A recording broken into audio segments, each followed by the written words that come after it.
Hi everyone, Lori from Lori J Journals here.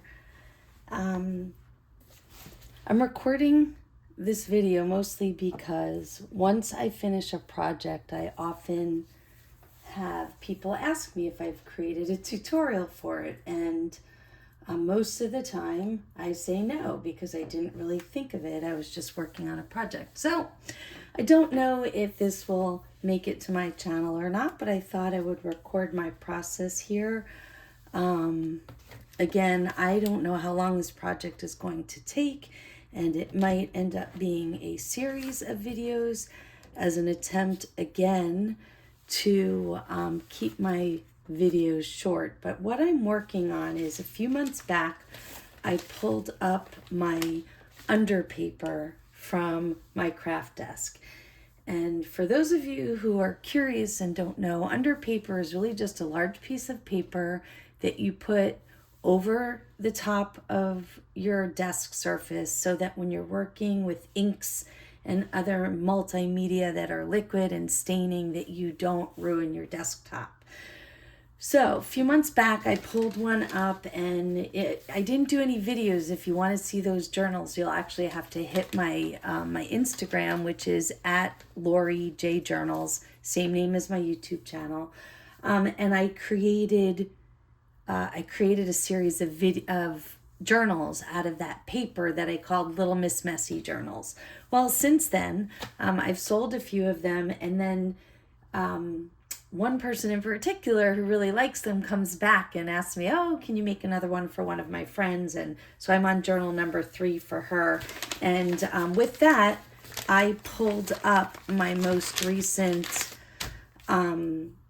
underpaper, and she requested that it was green. So I kind of embellished over that underpaper and added some extra splotches of green paint and played around with it and prepared it to create a journal. So the messy paper itself is usually longer than this. I've already trimmed it down because I used the remaining piece for another project already.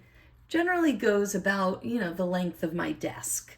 I've made no bones about one of my favorite underpapers is the paper wrapper from Quilted Northern. They have moved in some of their lines, they've moved from plastic wrapping to this waxy great paper to wrap their toilet paper, and I love it because it's reusing it. It's a nice sturdy, it has like a coating on it, so when you use it as underpaper, it really is good and protective of your desk. So I've trimmed this down, and my goal here is this friend who asked me to make this asked me to make it a writing journal. It's not going to be used for junk journaling or anything like that. So I brought over a collection of papers. I like to put in some graph paper for variety, and then I'm going to be using these 2 different shades because it's a green journal. Often I use pink pages like this one, but I'm not sure that goes with the green journal theme, so I've set that aside. Actually, I used it for size, and I'm going to use these 2. And I don't know if you can see them on camera, that they're actually 2 different colors. It's like a 2 different shades of yellowish green, and it's the best colors that I have for a green journal. My goal with this particular journal is I wanted to try to use the paper in the size that it is, so that I didn't have to trim away, that I could use the maximum paper. Again, this is going to be a writing journal. I should say really quick that if you're interested in these, I love these pads. They're kind of like what you would call, I guess, landscape legal pads. I bought a set of them. I think it came in 6 different colors. There's a couple of different shades of pink. And then there are these greenish colors, and you can get them in all different color packs. In fact, get ready to order some more. But they're great for creating journals because, and by the way, I got them on Amazon, so you too can have them. Because they're landscape, when you fold them in half, you get a writing page, as opposed to a regular notebook sheet. When you turn it sideways, fold it in half, then your lines go this direction, and it's not really great for writing. So That's why I use these. I love them. I generally don't alter them. Sometimes I trim them, but I don't really alter them. Okay, so I took my under paper, I trimmed it down. I used this page as a guide so I know I'm going to go in this direction, right? Because I want the color on the cover. I'm going to have to trim it down some more, obviously, up this way. So that's the first thing I'm going to do. Just trim it down this way. And sometimes this is a little difficult if the paper is bigger than your paper cutter, but because I trimmed it already up yesterday to use for another project, I'm okay. All right, so just trim that away. And I want a little bit of, probably gonna fold this over so that I can sew it to fabric on the other side. So I just wanna make sure I don't make it too small. I always think about when things are going to fold or which side they're gonna show on. So I have a lot of green and blue over here that's the same. And then I have more interest here with a little bit of accent color. So I wanna try not to cut too much of that off. Whereas this, if I cut it off, it's still gonna look the same here. So I'll probably,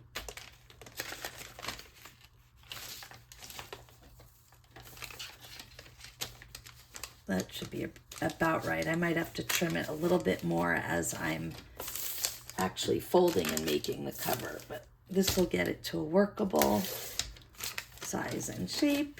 Sometimes I'll save these trimmings if there's really good color on them because you can make more fodder out of it. This one I'll probably set aside, see how I feel later. This one I'm just going to throw away.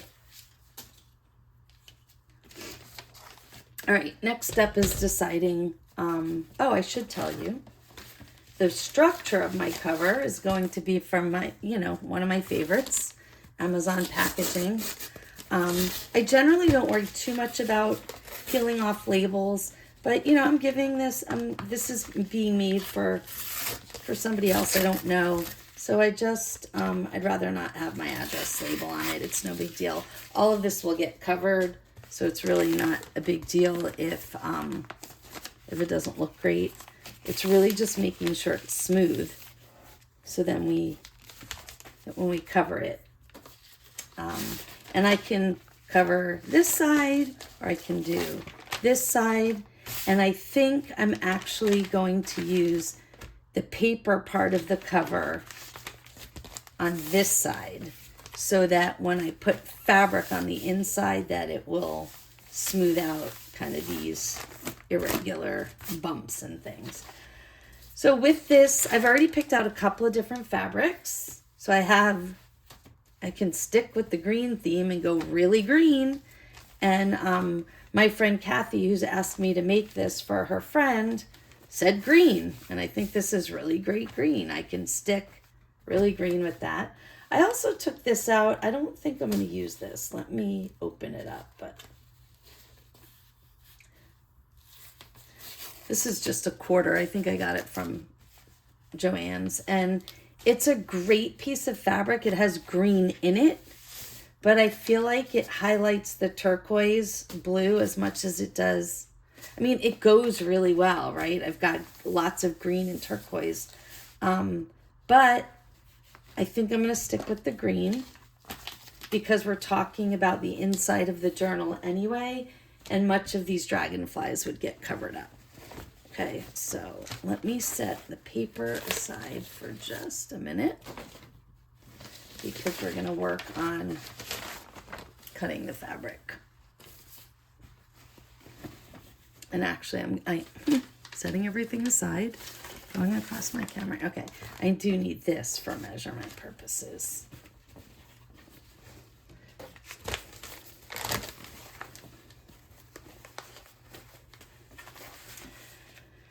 What you may notice as you watch my channel is my craft desk isn't very big. It's wide this way, but it's not very deep. So I have sometimes have a little bit of trouble manipulating large items on my desk, but that's okay. And I really just want to make sure that I can do one of two things. So I can either, cut here, fold the fabric in, because again, remember, this is going to be on the outside. And I will embellish it. Or I can tear edges and get a really shabby edge. Fold the paper in on the inside. Either way, I'm going to sew the fabric around. So I'm just really trying to decide. And I guess for starters, the thing I do know is that I need to cut about here. And I am going to tear for now so that I have that as an option to go shabby. Set these fabrics aside for another project, another day. Okay, and so what I mean here is I want to go really clean with the paper.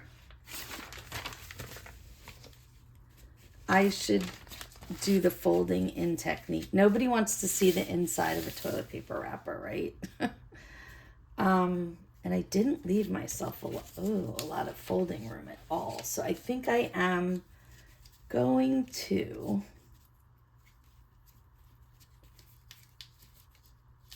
I should have left this a little bit longer. Lessons learned.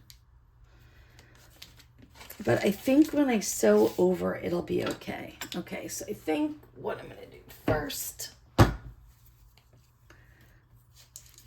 So if you haven't seen this already, I'm not going to take for granted. I know this is a very common method. So if you know this, forgive me for explaining it, but I feel like it's important if they're new viewers, new to doing this, and they don't know how to do it, that I show them. You just kind of clip off the corners, okay? You create a diagonal line. Oops, let's get in lines here. Create a diagonal line across the point of the corner. And I'll do it here. You don't want to cut past this, because the idea is to fold the side and then fold the side, and they lap over each other. So, and I'll show you what I mean in a minute. Okay, so I'm leaving space between my cut line and my corner. I'll do the same on this side.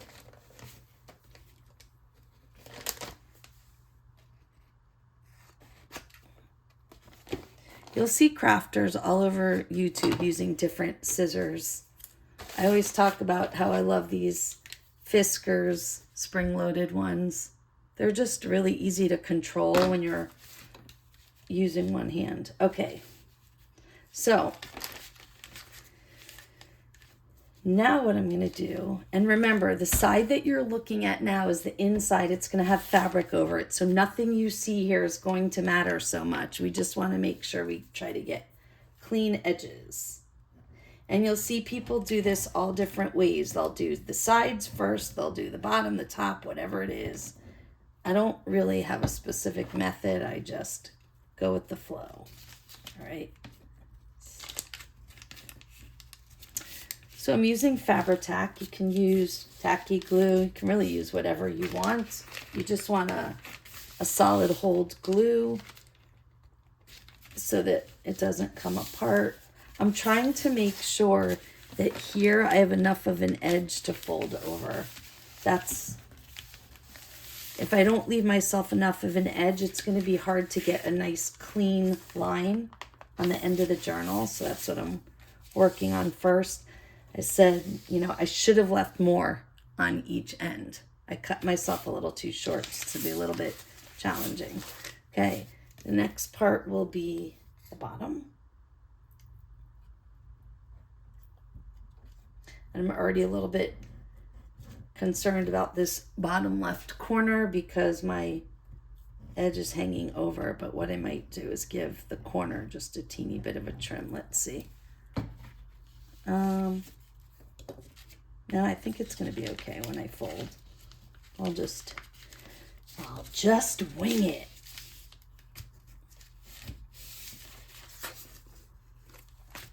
The fun thing about handmade journals, you can measure and all of that, and a lot of people like to do that. But kind of the irregularities and the imperfections are what make it fun. That's kind of like what makes it handmade versus factory made, right? All right, so when I have a flap like this, sometimes I glue it down. Other times I take it off, and in this case, I'm going to take it off because I think it was a little too bumpy. All right, so this is the part that's going to be a little bit challenging for me. I left this edge a little too small, so when I fold it over and glue it down, I'm going to have to do I'm going to hold it longer than I normally would just to really make sure it sticks.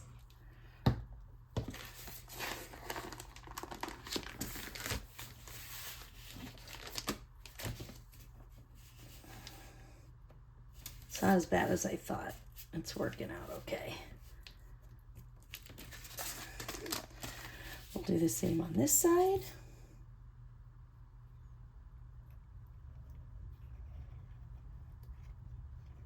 And again, you know, people will talk about their favorite glues as well. I think it depends on where you live, the climate, what you're accustomed to, what you like. It matters not what kind of glue you use, just use the one that works well. That's ultimately what we're going for, is a glue that will do the job. So use whatever you have, whatever works for you. And these edges actually worked a lot better than I expected them to do. I left them very small. These are perfect. I wish I would have left these a little bit longer just to ensure they fold over and stay well. But it did work out okay. It looks like everything's sticking. So this is the cover of the journal. And you know, now you can see why I call them Little Miss Messies. It's messy. It's made from an underpaper. But I will embellish on top of this once I see where I'm going with the whole journal. And I can actually see already that I'll probably use some white gesso and mute some of the boldness. I might add some fabric to the cover. We'll see where we go. Next decision is whether I want to sew the fabric really clean on the inside or whether I want it to be shabby. And I like a shabby edge. And it doesn't even have to be, if you look here, this isn't like my typical like crazy shabby, but it's a nice torn edge. It adds interest. So I think I am going to do that. Here's another thing. Somebody who's super planful and meticulous might iron this fabric. It was a quarter that was sold at Joann's, I believe, and so it's got the folds in it. But I find that as I work with it more and more and I fold the journal, I put the pages in, it doesn't really matter so much. So I'm not going to sweat it. All right, I am going to tear. I'm going to be okay. So here's where tearing can be complex. If I'm not going to do any fold, this fold is probably about perfect, right? I would take a little scissor cut right here and tear it down there. But I want you to look at this side. Oh, wait. All right. I was a little worried that this side I wouldn't be able to get shabbiness because it's scissor cut, but I think it might work out. All right, so let's start by doing this. I know this edge is already kind of shabby-ish the way I like it. I'm going to take it all the way over to the edge, even though I probably don't need it that far. I want to give myself a little wiggle room for tearing this piece. So you have a couple of options. If you want a straight edge, you can use one of these fabric cutters. They work well. I find the challenge with these is I have to slow my roll, not to, no pun intended. And I have to work really slowly because if you go too fast with these, they don't go straight. That's just my experience. But I'm planning to tear this, so I'm going to go with my other choice, which is to make a very small cut and then tear and hope for the best. And based on the way this piece of fabric looks, I think I'm probably okay. That hits the scrap pile for another project or for embellishing the cover. And I keep forgetting which direction I'm going in because it's a good size. It works both ways. Yeah, here we go. All right. And by the way, when you use shabby fabric, it's okay if it hangs over the edge, right? Like, so this is going to be the journal like this. It doesn't bother me if the fabric hangs over the edge a little bit. And typically when you start putting stuff in it, it tends to not do that anymore anyway. All right, so we've got the length correctly. Let's work on the width. In a perfect world, the right size would be right down that fold and it would make my life easier, but that is not the case. So make a little cut here, cross your fingers, hope for the best, and looks like we got it pretty straight. So I think we're gonna be all right. And then you can just start pulling some of the strings away, make sure it has the shabbiness you like. You can always continue to do this throughout the project. You don't have to do all of it now. But I like to get the ones that are actually hanging pulled off so that I can work a little neater. Okay, so you'll see whatever I did with this fabric last time, it's not as neat. And that's okay. I mean, it adds character to it. But what I do when I have that situation, and by the way, you can certainly cut these strings off. Again, I'm gonna wait till later, but seeing as that's there, I want to work with that as the bottom of my journal because if I have some strings hanging, I'd like them to hang downward. All right. And this is pretty close to exact. And I'm going to sew this around. I'll be back in just a jiff.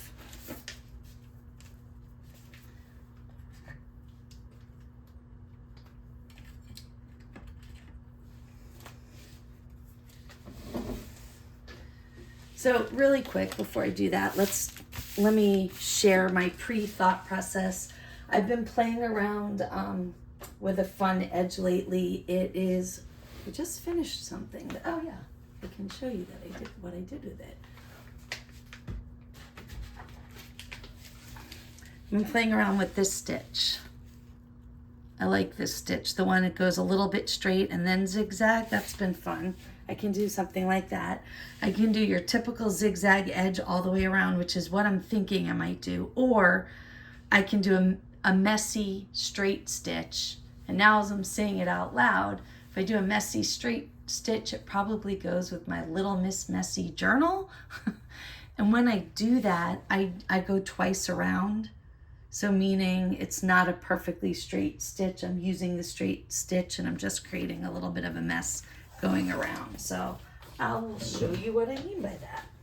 And I think that's the route I'm going to go.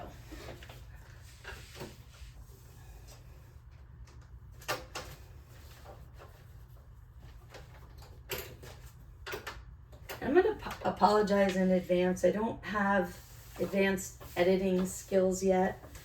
So I realized I could probably turn the video off. I could do my sewing and I can come back, but I'm just not there in my video editing yet. So thanks for your patience while I do my sewing.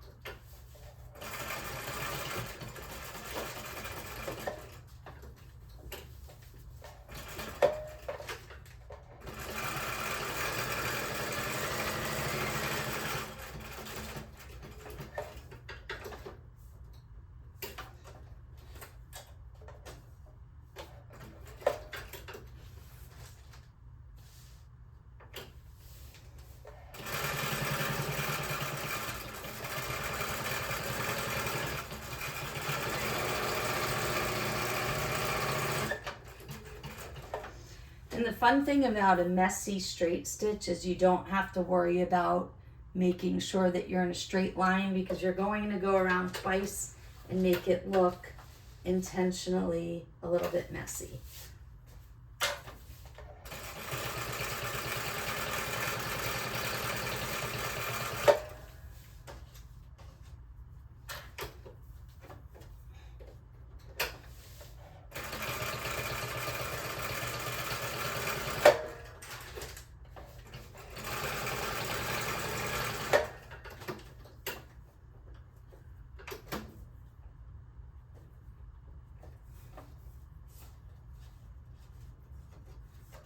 Almost always have one spot where things get a little bit hairy, and I'm in that spot now. So. And again, another great thing about using the messy stitch.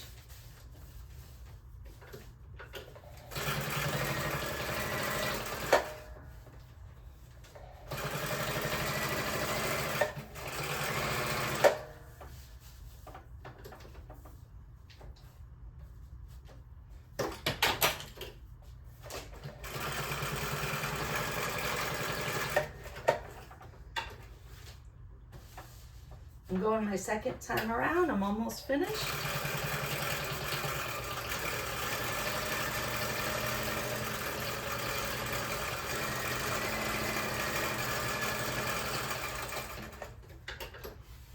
Can always do the second time a little bit faster because the fabric's already holding in place.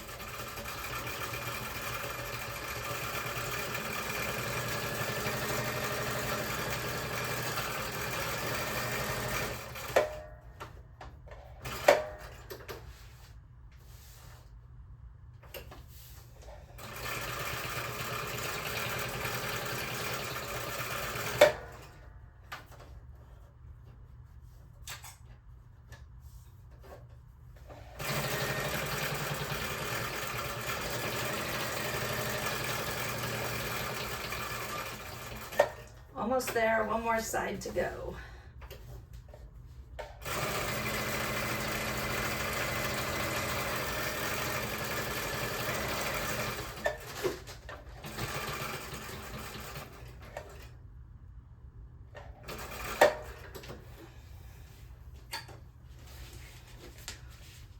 Okay, it's finished. So you can see it's purposely, it's a straight stitch. Yeah, there we go. And I went around twice. So it's purposely kind of a messy stitch. All right, I like when these strings hang in the bottom right corner. So this is now going to be the direction that the journal goes in. And actually, now I'm looking at it, I kind of like the way it looked. Well, she's a green person, so we're going to do it this way. All right, so after sewing, you can see that I ended up with like a larger edge here. It's really hard for me to predict for that when I'm going shabby. If you want straight, you can then go through and you can cut this off. I may or may not do that. Sometimes what I try to do is make a little incision and pull it off and make it more scrappy, but I fear that if I do that, I might cut too far down and it won't work. I don't know. Let's give it a try. Over here, it's really much wider here. And again, it's probably not such a big deal because it's a messy journal, but this is where I get worried. So I have to, it actually worked pretty well, but the fabric was originally cut a little unevenly, and so it stopped there, and I don't know that I'm able to get any more of it off. So I think that's okay.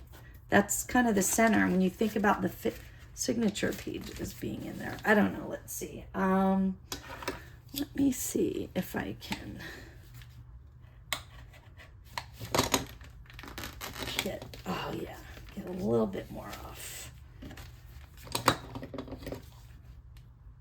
And again, you have to be really careful with this cutter because it's sharp and it can pull more off than you want.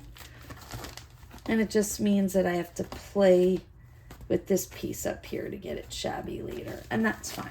I'm happy with that. And I mentioned that when there's scrappiness like this, I like it at the bottom, but I also mentioned that I like this string at the bottom. So it's kind of 50-50. But I think because she's a green person and it appears more green up here, I'm going to have the black strings hang down at the bottom and the green ones at the top. And now I can prepare to sew my signatures in. Just another note, could have done this a little bit differently, and I could have sewn the fabric in first, then sewn my signatures, and then covered with my cover so that the signatures strings don't show. I often like to do that, but I also like that I was able to fold in this clean edge on the cover and get it sewn over to help keep it down. So I'm actually really happy with the way this looks. I'm probably going to embellish with some more fabric and stuff once the signatures are sewn in. So I think it's about right. It's starting to look like a little Miss Messy. It's messy. It's messy in paint and it's messy in stitching. And yeah, that's part 1. Thanks for watching.